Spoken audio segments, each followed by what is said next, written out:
السلام علیکم. زما د لالونو عزتمندو قدرمندو لیدونکو کتونکو او اوریدونکو کوشش مې دا دی چې په دې ستاسو دا کوم چینل چې دی ما د پښتنو دپاره کولو کړی دی او خوشحاله یم چې پښتانه قدرې په دې کې تاسو ته زه هغه لالونه را برسېره کړم چې هغه په حقیقي معنو کې ملغلرې وي خو څه د کیمرې د سترګې نه پټې پاتې شوي او څه خلک بیا ډېر لوی نوم او ډېر لوی شهرت هم لري. دې وخت کې موږ په سوات اشاړي کې د یو ډېر محترم چې یو ډېر ښه شاعر هم ده، ناول نګار هم دی او بیا د هغې نور چې کوم خاصیتونه دي نو که زه هغه څنګه یو لنډی دی وایي چې ستا د ښایست ګلونه ډېر دي جولی مې تنګه زه به کم کم ټولومه. اشاړي کې موږ ناست یو د ښاغلي محمد ابراهیم خان شبنم صاحب په حجره کې څوک چې د پیژنګلو محتاج نه دی بیا هم د قاعدې مطابق غواړم چې شبنم صاحب خپله پیژنګلي په خپله وکړي. شبنم صاحب السلام علیکم. السلام علیکم. زما ډېره مننه ستاسو د راتلو، ډېره شکریه ادا کوم. ستاسو د چینل نه خبر شوم، دا موږ دپاره د فخر خبره ده او د پښتنو ویاړ دی. تاسو ګرځئ او کلي په کلي حجره په حجره دا کوششونه کوئ، د خلکو تعرفي کوئ، پیژنګلو کوئ. ډېر خلک تاسو متعارف کړو. زه په دې ډېر خوشحاله یم او ستا د کاوش ډېره مننه کوم. ډېره مننه شبنم صاحب. لږ خپل تعارف په لنډو ټکو کې وکړئ چې ابراهیم شبنم صاحب څوک دی، د کومې کورنۍ سره تعلق دی، بیا به وروسته په شعر و شاعرۍ او تاسو په ادبي هلو ځلو باندې خبرې کوو. زه د الله رحم دی ډېر شکرګزار یم د خدای. زما تعلق د ښه کورنۍ سره دی. زموږ مشران چې ډېر ښه عالمان فاضلان او جنګجو بهادران د علاقې مشران پاتې شوي او په ریاست کې هغه څیز روان دی ما ته راغی. خو زه پکې ځانګړی عزت په دې شکر ادا کوم چې ما ته پکې شاعري او ادب هم نصیب شوی دی، سره د علم د پوهې د پښتنوالي نه علاوه. دا وخت زما عمر اتیم کال روان دی. زه د دې پیدایش زما په دیر سجادې کې شوی دی، موږ چړونکي وو او زه د یوې میاشتې دلته کې راوړی یم. اوس د سوات یم ځکه چې دلته په دې خاوره اوسېدم، په دې مې خړپوس وکړې، لوی شوم او شبنم صاحب دا راته وایي ستاسو د والد صاحب نامه څه وه او تاسو یو خبره وکړه چې موږ شړونکي وو. لږ دا وضاحت وکړئ. زما والد صاحب چې عبدالحمید خان د هغه نوم و. عبدالحمید خان هغه شپږ تنرونه یو خاندان ټول نو کشر و او بیدرې خان د محمد رسول خان هغه ټول خان لالا نه مراد ستاسو محمد افضل خان لالا. افضل خان لالا چې کوم دی مطلب دا ستاسو تره دی؟ زما تره دی. ما د پلار خلک ورور دی. موږ د بادشاهي وخت سره چونکې هغه بادشاهي زه تا ته دور بیانوم نه ډېر اوږدېږي تاریخ، خو زما نیکه ولګېد دا د ناول عبدالودود په بادشاهي پاک کې هغه و. هغه ولګېد هغه یې بادشاه کړه. زما هغه مشر ورور چې دارمي خان حبیب خان چې زموږ نیکه و هغه بادشاه کړه. د هغه مشر ورور معصوم خان چې توتکي خان باندې مشهور و، هغه د دې خلاف و. هغه دوی چې حبیبه دا سړی چې داسې تور دی زړه تور دی،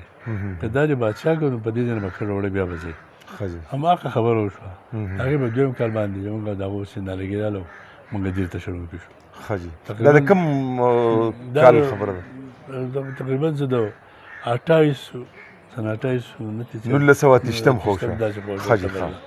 ځکه چې په 1940 بیا موږ واپس رالو او نو دغه 12 کاله موږ هلته کې ویشتلي دي. موږ په هغه خاوره کې افضل خان لالا او دوی هلته کې خړپوس یې کړي دي، واړه تلي دو 2.5 کالو هغه په عمر کې و او زه د هغه ځای نه د یوې میاشتې راوړی یم. نو دغه حکومت په دغه باندې زموږ حالانکې دا زموږ خوشقسمتي وه چې زموږ شړونکی کېږي اکثر یو کور لاړ شي. دا د ناوګۍ نوابان د باجوړ دا ټول مثالونه دي. خو زموږ دا خوشقسمتي موږ ټول قوم ووتم، ټول نیم سوات تقریبا زموږ سره ووت. نو بیا ګوالته کې ټینګول هم ډېر ګران و. د هغه ځای نه بیا مفاهمتي خبرې وشوې او موږ واپس رالو. زموږ جایدادونه هر څه موږ په خپل حالت کې ملل شو. موږ د ځای باقي خو دا د لږ د دې اشاړي که لږ تعارف وکړي چې دې ستاسو دې کلي ته اشاړې وایي نو دا اشاړې ورته ولې وایي؟ د اشاړي مطلب څه دی؟ یو خو دا چې زموږ کلیوالي علاقې دي دلته کې ټول څوک خونوال وایي، څوک ګوزانو چم وایي، څوک اشاړی وایي. دا نومونه د پښتنو یو رواج دی، کسانو هم دغه نومونه دي. زموږ د کلي تعریف دا چې دا یو اشاړو شهید ورته موږ وایو بره ابن کاري طرف زموږ تقریبا 3 کیلومتره یو ځای دی. مشران وایي چې یاره زموږ د یادو خبر نه ده خو دا کلی دغه ځای آباد و. بیا چې دوی چوکې ډېر شو دا راکوز شو ګله ته راغی ښه جي ګله ورته مونږ بانډه ده هغې دوی بیا غټ جومات جوړ کړی دی څوک خیال ته څوک نه کړله د هغې نه بیا دی هغه کارنر ورته مونږ ویلې زموږ د کلي شمال طرف ته ځای دی بیا هغه ځای ته راکړی دا بدل شو دا یې درېیم ځل شو خو هلته کې شین او مونږ مخامخ وو د شین آبادي په مونږ چوتره زه مخکې ته ده نو هغه خلکو د اختر آبادي د مچو جنګونه کول او بیا کلی به ویشو چې د هغې نه خپلولي وي او د هغې نه خلک تنګ شو نو کلی دلته کې راوړو اشاړه یې مونږ ته د خوباني نر دی هغې تذکیر دی او تانیث دی نو مذکر دی مؤنث دی نو اشاړه مذکر دی او خوباني مؤنث دی د هغې قسم دی لږ تریخ دی فرق کچ دی او خودرو دی پخپله کېږي او خوباني خلک قلم کې قلم پکې ورګي نه هغې د خوباني وایي دا په هغه اشاړو چې کلته کې اشاړي ډېرو په دې اشاړو شي د هغه زما اشاړی مشهور دی شبنم صاحب زم درته خوږ دادا ویم ځکه چې تاسو په خوږ دادا باندې مشهور یې کشران د دې وجه څه ده نو دا کشران د ادب نوم وایي چاته ښه نو څوک چاته څه وایي څوک سپین دادا وایي څوک خان دادا وایي ښه جي زما نه کشران دي ما ته خوږ دی بل کلي ټول خلک وایي څومره چې شاعران دي کشران هغه ټول زما نه کشران دي هغې هم دا لفظ وایي او د شبنم صاحب ما ته ډېر کم خلک وایي نور خوږ دادا وایي دا احترام خوږ دادا تاسو سبق څونه او چېرته مو ویلی دی سبق ما په قسمونه ویلی دی مونږ چونکې ما تا ته وایي بادشاهي وخت زموږ هغه شان هغه مخالف حالاتو ډېک شوي نه زما پلار چې هغه کله مسافر بیا به د ځای نه ووت یو ځای ته بل ځای ته چې کوم ځای ته به هغه لاړ نو بیا به وارث پورې مونږ به د سکول نه وویستو نو په مختلفو سکولونو کې مونږ تیپور لاول جوړ شوی سکول پرایمري هغې نه مونږ سټارټ واخیست په هغې مونږ په اول دویم کې داخل وو بیا په دې کوزه دوشهري کې سکول کوټه دیاره کې جوړ شو هغې ته لاړم د هغې نه بیا مونږ ډیري ته لاړو جوراګرام ته زه مسافر وو نو څلورم مال هغه ډیري د سکول نه وکړو ډیري جوراګرام نه پنځم نه بیا زه تانې سکول ته رالم د هغې نه بیا حالات ښه شو بیا زه واپس رالم نو دوشکیل د سکول نه بیا ما اتم وکړو د اتم نه بیا زه لسم ته لاړم هغه د دې مټریک سکول ته هلته کې میټریک سکول و هغې نه مې لسم وکړو بیا یو کال ما په اسلام اکرا کې سبق وی اسلام اکرا نه واپس بیا رالم جانجیب کار ته بیا دغه ځای ما بیا وکړو ښه ماشاءالله راځو ستاسو شاعرۍ پلو دا اثر مو د چا نه اخیستی دی ستاسو کورنۍ کې څوک شاعر و که نه صرف تاسو ورکې شاعري نه زموږ په کورنۍ کې شاعر نه و او که و په پټه نه و ښکاره یې څوک نه و خو چونکې زما د لوکوال نه مزاج داسې و چې موږ د موسیقي او د دې اورېدو سره زما ډېر لګاو و نو هغه چې دا پخواني ګانې به موږ ډېر اورېدې و فلمونه به یې کاته د هغې هغه اثر غالبا چې وشو زه زما دغه به نور څه نشي کوي بل دا چې مو په حجرو کې به ناست وو نو د خلکو به دا زړې قصې وې په نظمونو کې وې لکه د شاهنامه او سکندرنامه او جنګنامه ممتاز شاه ده دا قصې به موږ لوستې جلاد محبوبه نو هغه په نظمونو کې نو هغه به شاعرانو لیکلي وو د هغې هم تاسو ویل دا شاعري خو مې وو عجیبه شاعري کېدای چې د هغې اثر کېدای شي نو دغه معنی نو د شاعرۍ آغاز مو د نظم نه کړی دی نثر نه مو کړی دی د شاعرۍ آغاز خو موږ د غزل نه کړی دی غزل نه مو کړی دی د شاعرۍ هم څو کتابونه چاپ دي د شاعرۍ مې 2 کتابونه نومونه څه دي یو شبنم په ګلو دی شبنم په ګلو یو د شاړي ګل دا شاړي ګل ښه بیا تاسو په نثر کې ناول لیکلی دی ما ناول نه لیکلی دی یو خواخین ګور دا خو ډېر زیات مشهور دی ډېر مشهور شو بیا مې په کورس کې هم شامل دی د هغې نه وروسته بیا ما بل ناول وکړه اجړه مې ولیکه ډېر مقبول شو بیا د هغې نه وروسته ما ولیکه افسانو مجموعه تغمې او د تغمې وروسته بیا ما بل ناول ولیکه ګلالۍ خوږ دادا ستاسو د حجره چې ده نو دا که زه دا وایم چې د خصوصا د ادبي خلکو د ریډیو یا د ټلویزیون د دې خلکو یوه استانه ده او دلته راځي او دا څوک نږدې دی او موږ هم کال په کال راځو عباسین صاحب دي راج علي شاه خټک صاحب دي خدای پاک وبخي دا ټول شاعران ادیبان ستاسو خواته راځي ستاسو د ریډیو سره ډېر زیات مینه ده بیا زموږ پروګرام د تیر هیر اوازونه په هغې کې هم ستاسو یو کردار دی دغه مینه ستاسو چې دی نو د څه د وجې پیدا شوي د دې ریډیو سره یا چې کوم دی نو د دغه خلکو سره خو تاسو شاعر یې نو خو لازمي خبره ده چې ادبي پوهانو سره خلکو سره به ستاسو ناسته پاسته وي خو د ریډیو سره دا دومره محبت او بیا زموږ هر پروګرام سره مرسته کول او بیا زموږ خصوصا کتابونه چاپ کول دې نه مخکې ما تېرې روازونه چاپ کړو ستاسو پکې ډېره ژوره ډېره زیاته مرسته ده. بیا اوس ما بل کتاب چې کوم چاپ کو پښتو فلمونه تاریخ تنقید او تحقیق په دې کې هم ستاسو یو بشپړه کردار دی. دا محبت څنګه پیدا شوی دی؟ دا خو چې موږ به ریډیو خو موږ ډېر اورو، پخوا خو ټي وي او دا خو نه نو ریډیو چې کوم پروګرامونه پېښ کېده د پښتو خاص کر د پېښور نه زه اسلام آباد کې ما داخله واخیسته نو زه ډي سي یو پروګرام و نورالحق ندوي صاحب هغه چې ما سره ریډیو ته ځې ما چې زه لاړ شم دا ریډیو سټیشن به وینو یو عجیبه خبره هغه زوړ سټیشن و چې زه رالم نو هغه سبزالي خان د خدای وبخښي هغه ولاړ نو هغه ما ته وایي چې سبزالي خان ته وایي دی وګرځوه په دا کې سبزالي خان زه وګرځولم هغه تعارف زما در سره یو سینګر ولاړ و خپل ګوډه وه ما ته د هغې نوم هغه ونه چې ګوره څه وه هغه وایي چې دا سینګینګ کوي دا ځای کې هغه دغه وړکو چې موږ طوفان او دغه راولو دا شی وړکو سبزالي خان ډېر زما سره تعاون وکړو الله ډېر زیات محنتي وکړو بیا ما چې د کوم ځای مجلس فاطمه و افضل خان لا نوم دغه وراریم او دغه وراریم هغه وایي چې زما خو تعلق د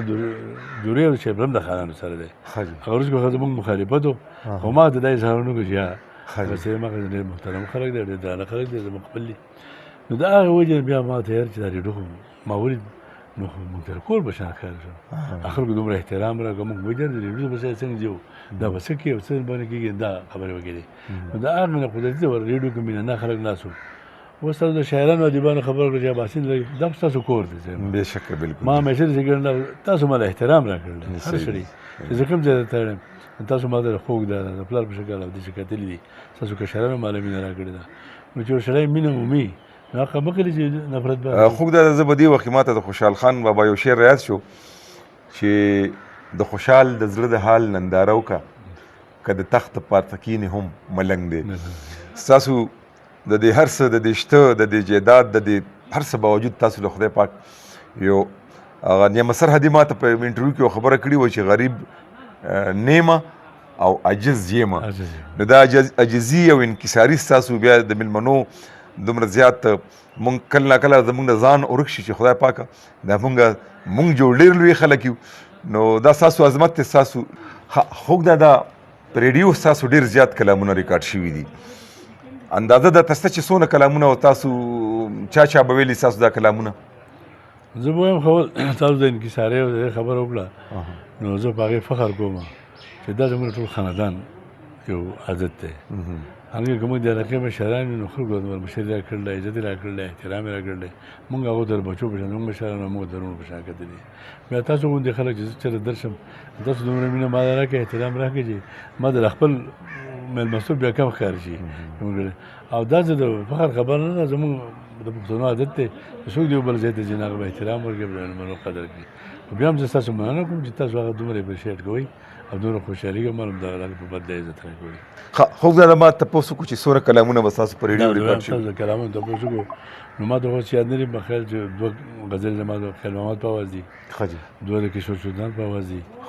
یو د نازي اقبال دی یو خورشید یو هلک ځوان په هغه باندې ډېر خوږ اواز ډېر خوږ اواز یې کړی دی او ګلزار عالم یو ویلی دی او انور خیال یو ویلی دی سرداري ټکر هغه یو غزل ویل دی. یاره چې د سرداري ټکر صاحب دا غزل چې کوم دی چې پادا د رخسارونه خان دی دا هغه خو ډېر زیات مقبول او ډېر زیات خلک یې خوښوي نو زه به چې لږ به د اورېدونکي او د کتونکي به واوري لږ به زمزمه کړو خوندونه به ترې واخلو. خوږ دا ټلویزیون کې تاسو نغمه چې تاسو کلامونه ریکارډ شوي دي؟ نه په ټلویزیون کې خو نه دي شوي زما په خیال دا اعزاز بیا خو الحمدلله ما له خدای پاک راکړو چې ما ستاسو یو کلام ریکارډ کړو په ټلویزیون کې پروګرام لا نشر شوی نه دی د کرونا د وجې چې کوم دی نو هغه یو و دغه اعزاز واقعي ده نو دغه یو کلام تاسو موږ ریکارډ کړی دی ډېر ښایسته ډېر ښکلی انشاءالله هغه به ډېر زر چې کوم دی کرونا الحمدلله کابو شو او وصال خیال ویلی دي وصال خیال ویلی دي او ډېر ښه ښکلی ویلی دی انشاءالله ما په خیال دا غزل دی کوم چې سرداري ویلی همدغه دی جي بالکل خوږ دا بچي هم څو دي؟ بچي مې دوه هلکان لکۍ درې دي او زامنو یې دوه دي. زامنو نومونه څه دي؟ زامنو یو میکایل توغرل مشر دی میکایل توغرل او یو موسی ابراهیم موسی ابراهیم. نو په زامنو کې دغه جراثیم منتقل شوي دي شعر و شاعرۍ که نه؟ زما په خیر څه شته ما نو خو پټۍ اندازه کارېږي چې اندازه شته سلیک ډېر وایي ها خو دا ستاسو په دې حجره کې چې کوم دی لږ دا راته وایي دا دوه چینارونه چې دي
نو په دې باندې خو نیټه لیکلي د خلکو په دې ویډیو کې وکتل چې 1900 کې ډېر دنګ چینارونه دي تاسو پکې بیا دغه ښایسته ځایونه د ناستې پاسې جوړ کړي دي لږ د دې راته و چې دا چا نال کړي او لږ د کتونکو ته به پته ولګي چې دا کله نال شوي زما والد محترم چې دا حجره او چې موجوده شکل باندې ده دا هغه نه وه هغه جوړه کړې وه ډېره ښایسته وه خو چونکې د وخت د ضرورت مطابق مېلمانه به راتله نو هغې نظام داسې و چې مېلمنو ضرورت نه پوره کېدل بیا مې ورانه کړه دا مې جوړه کړه دا حجره هغه جوړه کړې په سن 58 کې او 1958 کې او زموږ سره باغوان ګډېرو د موږ د بېدرې سره زموږ یو کلی دی او په هغې کې باغوان زموږ هغه دا درې ډکي راوړو او ما ویل چې د الله وبخښه په خپل لاس دا نهار کړو مداره نوم یې د هغه باغوان نوم دا هغه نهار کړي په دې منځ کې یو بل و خو دا ته موږ بیا لر کړو چونکې ځای تنګه و خورېدم نه دا ته موږ لر کړو هغه دا په خپل لاس نهار کړي دی ما ولا هېڅ هم نه دي ویلي ما د خلک ډېر وایي دا لاندې څانګې دې لر کړه ما نه هغه د لاس او ما ته میکایل خان وویل ما دا دینه دا څانګې ولې نه کټ کړي وایي خوږ دا پې خفه کېږي مطلب دا چې دا چینارونه چې دي نو دا د شپېتو کالو بلکې د یو شپېتو کالو شو او د چینارونو نوم خو مونږ اورېدلی و خو مونږ دا لیدلي نه مونږ ستاسو په دې حجره کې چې کوم دی نو سیکل خوږ دا ستاسو په دې ځای کې ستاسو خپله لایبرري ده او خپل یو میوزیم یو عجایبګر غوندې دی دواړه یو ځای دي نو که لږ د دې ننداره وکړو نو څنګه به وي ډېره به ښه نو زه خو یم راځئ چې ستاسو د دغه ته لږ ورشو د کتابخانې ته او د میوزیم ته لږ ورشو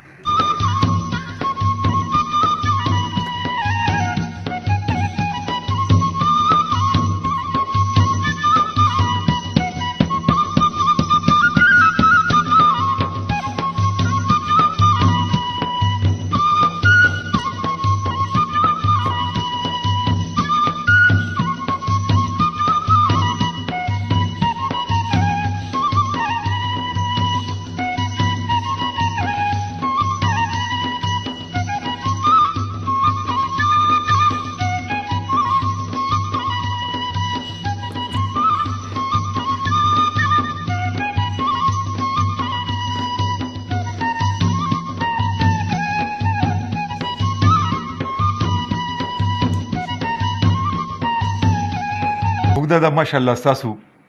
لایبرري خو دا مخامخ کتابونه دي که نه دي نو دې کې کم رنګه کم قسمه کتابونه دي او څومره به تاسو سره په دې څه کې ټول دیني دي دیني کتابونه دي فقه ده او تفسیرونه دي ښه جي ها بیا په دې کې بیا په دا ټول دغه ځای پورې تقریبا دي ها دا ټول کتابونه دي مطلب دې کې دیني کتابونه هم شته نثر هم شته نظم هم شته بیا د شاعرۍ هم شته ستاسو خپل کتابونه کوم ځای کې پراته دي زموږ خپل کتابونه په دغه ځای څه کې به زما په خیر ښه جي د پښتو موږ اکثر ته ښه جي نثر او شاعري موږ ته جمع کړل دا به لږ وګورو که نه دا ستاسو د پښتو ښه ماشاءالله مطلب هغه طرف ته اردو ده او دې طرف ته چې کوم هغه طرف ته اردو ده دې طرف ته بیا د مذهبي کو خیر پښتو هم دی اردو هم ګډوډ دي کوم دي ښه جي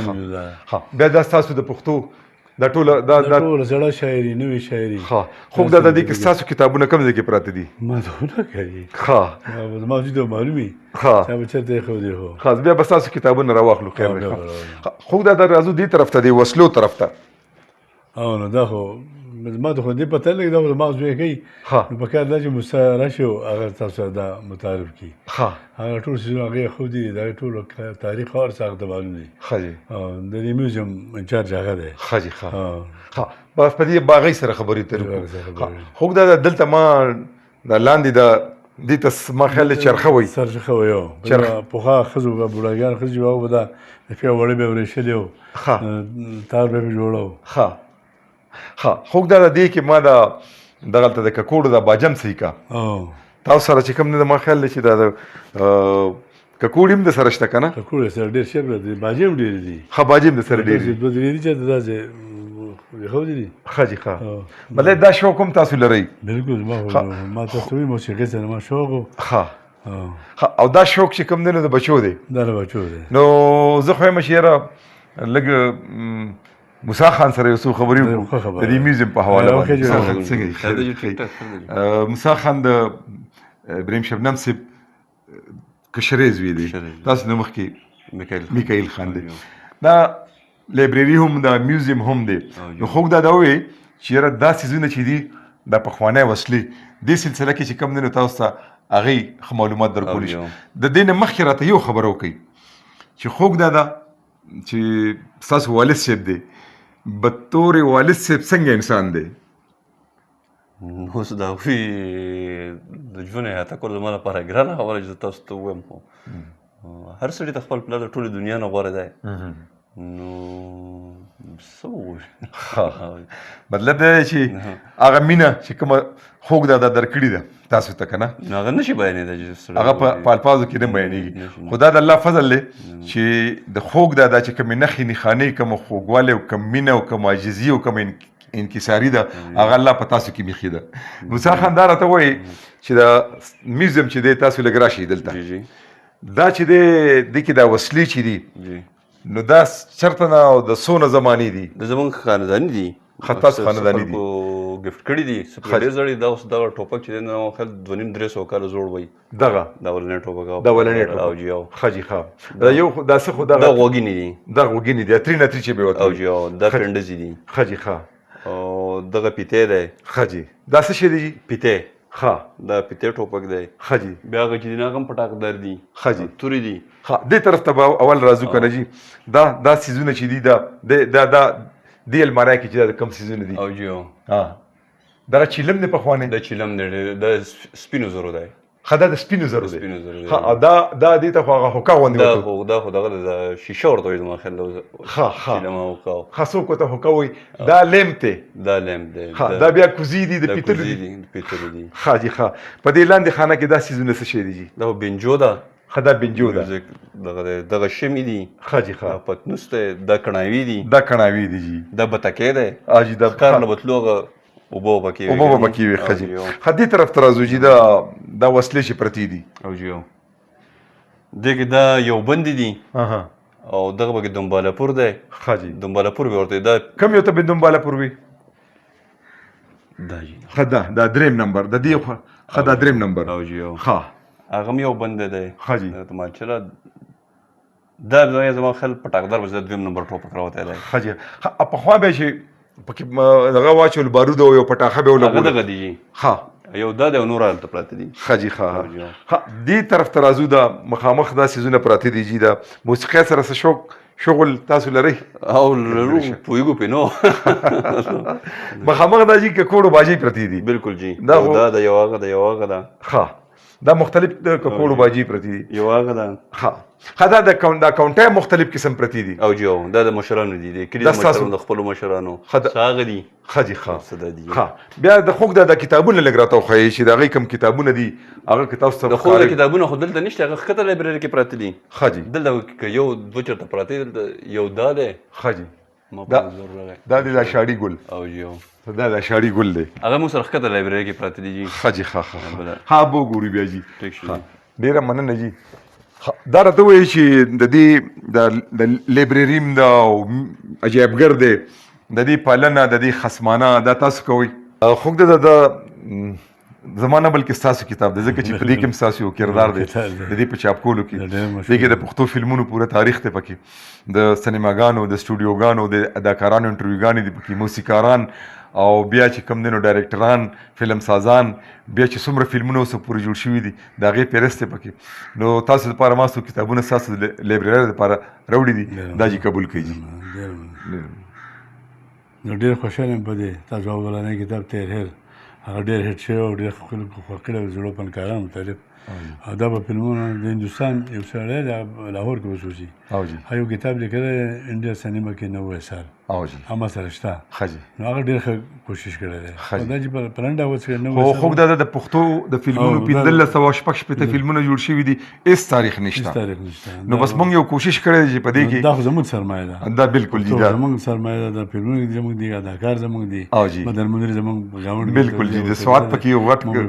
ډېر لوی او په دې کې انشاءالله د ټول نه زیات تصویرونه چې کوم دي ما د بدر صاحب د فلمونو او یا د هغې داسې نایاب تصویرونه دي چې دا کتونکي که غواړي نو بیا انشاءالله دا کتاب ورته په سواد کې ملاویدی شي، په شعیب بک کې پېښور کې ملاویدی شي او په مردان خلکو ته وایو انشاءالله علي به هر سړی به علي دا خو زموږ سرمایه ده. صحیح شو زموږ دستور دی، کلتور دی. خوږ دا ډېره مننه، تاسو ډېرې په زړه پورې خبرې وکړې او ډېر وخت مو راله راکړو. نو په اخره کې بس صرف بار راځئ یو شعر که خپل ووایئ او دا پروګرام به په دې ختم کړو. شعر خو به زه اوس ما ته دا چې اقتدا د مینې ده چې مقتدي او امام یو شي. اقتدا د مینې ده چې مقتدي او امام یو شي. هسې زده کړي ته سجده کړي، هر قیام کړي ته قیام. ډېره مننه خوږ.